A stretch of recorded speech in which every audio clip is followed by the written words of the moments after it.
اس لیے چندرائن گڈے کو یہ اعزاز حاصل ہے کہ احیاء مجلس کا اعلان ہوا تو وہ چندرائن گڈے سے ہوا۔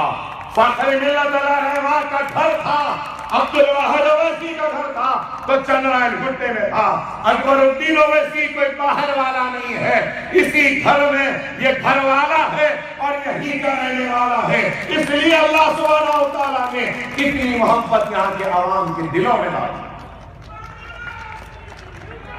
مجلس اتحاد المسلمین کا ہی جب ہوا تو لوگوں نے مجلس اتحاد المسلمین کہ مرحوم صدر فخر ملت علیہ رحمہ پہ الزامات لگانے لگے کہ مولوی عبدالواحد اویسی صاحب کیا ضرورت ہے مجلس اتحاد المسلمین کی، اتنا بڑا قتل عام ہوا، اتنی بڑی تباہی و بربادی ہوئی، کیا آپ کے دل کو سکون نہیں ملا؟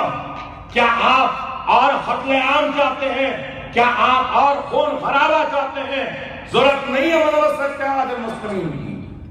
لیکن اللہ فخر ملت کی خبر کو نور سے بھر دے، انہوں نے ان آوازوں پہ توجہ نہیں دی اور احیاء مجلس اتحاد المسلمین کے ذریعے آپ کے اور ہمارے صفوں میں ایک اتحاد کو پیدا کرنے کی کوشش کی۔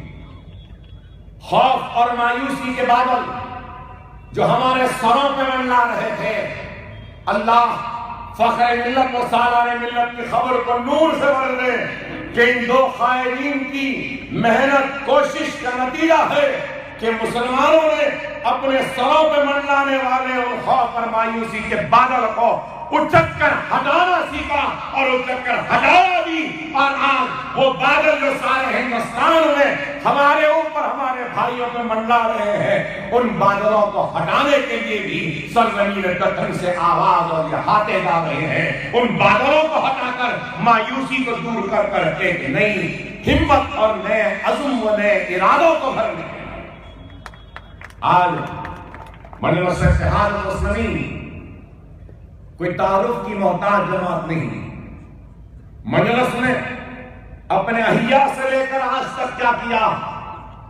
دنیا کی کوئی سیاسی جماعت نے یا ہندوستان کے کسی سیاسی جماعت نے اتنا کام نہیں کیا جتنا کام مجلس اتحاد المسلمین نے کیا۔ مجلس کا احیاء ہوا تو اپنی جدوجہد کے ذریعے دارالسلام کو حاصل کیا۔ نوجوانوں سنو، 15 سے 20 برس تک مجلس کا احیاء ہونے کے بعد مجلس کا دفتر بھی نہیں تھا، لیکن فخر ملت علیہ رحمہ مقدمہ لڑ کر دارالسلام کو حاصل کریں، اور دارالسلام حاصل ہوا اور دارالسلام لڑے۔ دارالسلام کیسے حاصل ہوا؟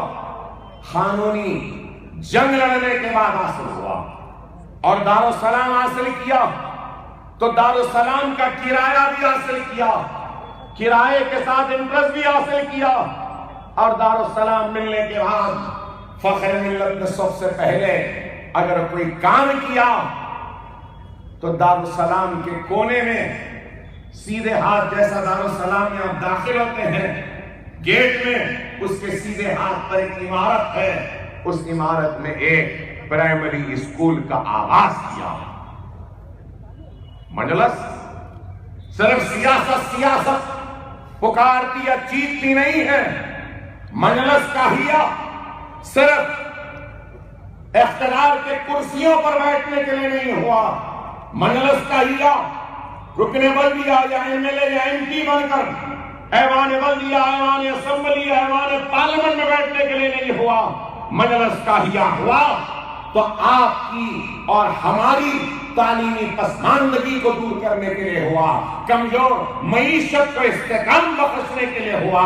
مجلس کا احیاء ہوا تو آپ کو منظم و متحد کرنے کے لیے، اور مجلس کا احیاء ہوا تو سیاسی جدوجہد کے ذریعے دستور کے دائرے میں رہتے ہوئے جمہوری جدوجہد کرتے ہوئے اپنے حقوق کو حاصل کرنے کے لیے ہوا۔ اور مجلس نے کیا، دارالسلام حاصل کیا، وقت آیا، حالات آئے، medical college, engineering college, MBA college, MCA college, nursing college, physiotherapy college, pharmacy college, architecture college, کتنے کالج اس کے ساتھ اویسی ہاسپٹل, وہ اسرا ہاسپٹل بنایا.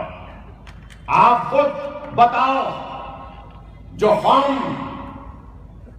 قوم مکمل طور سے لٹ چکی, تباہ ہو چکی, برباد ہو چکی, جس کے تخت و تاج عجائب گھر کی زینت بن گئے, جس کے محلات ویران ہو گئے, جس کی لہلاتی ہوئی کھیتیاں اجڑ گئیں, اس وقت آبرو اڑ گئے, ویسے لٹی ہوئی قوم نے اپنے پیروں پر کھڑے ہونے کے اقدامات کیے, تعلیمی ادارے بنائے, دواخانے بنائے. کیا کوئی دوسرا کر سکتا ہے؟ بتاؤ.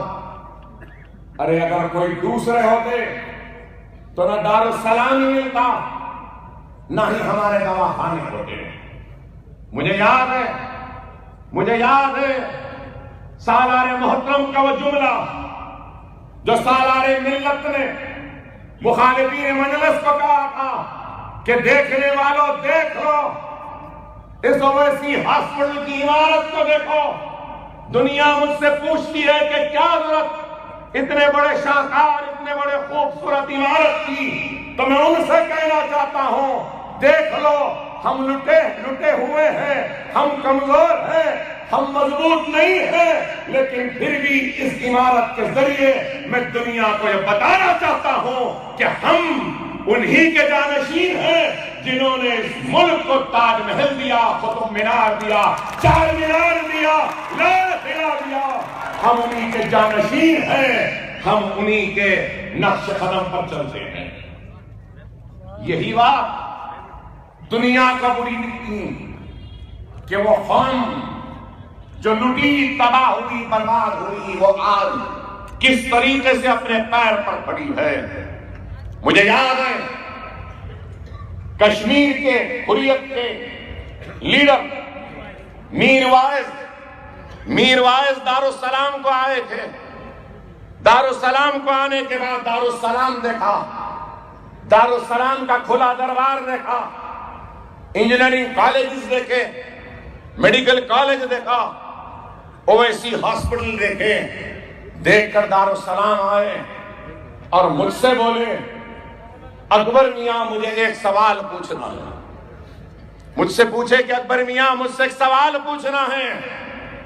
حیدرآباد, ریاست حیدرآباد, وہ کشمیر کا ایک موقف تھا آزادی سے پہلے, اور اس کے بعد میں جب ملک آزاد ہوا اور حیدرآباد انڈین یونین میں داخل ہوا تو ایسی تباہی, ایسی بربادی حیدرآباد کی تاریخ میں ہے.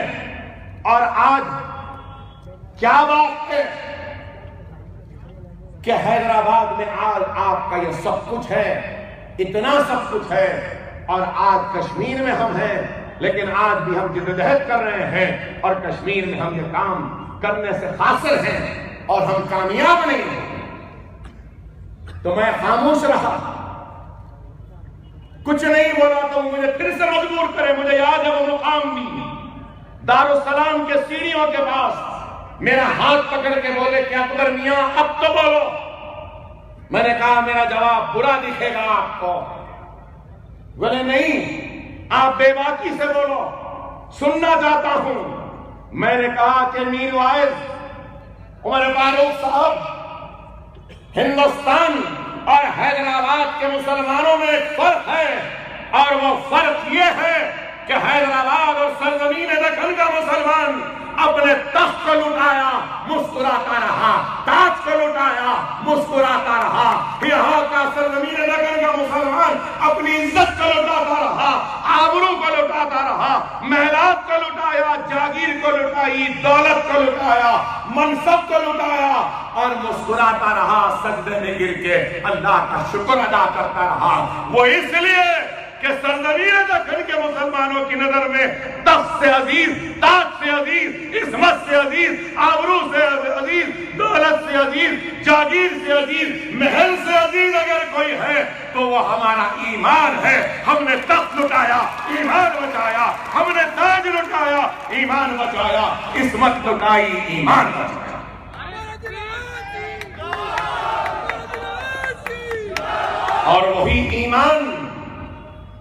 سے ہم نے مجلس اتحاد المسلمین بنایا. اس لیے آج اس ایمان والوں کے کارواں سے ہر کوئی گھبراتا ہے، ہر کوئی پریشان آتا ہے، اور ہم پر الزام لگاتے ہیں. چار مینار کے دامن میں پرچم کشائی کر کر گاندھی خاندان کا چشم چراغ مخاطب کرتا ہے اور مجلس پہ الزام لگاتا ہے. اے بچے، یہ حیدرآباد ہے بابا.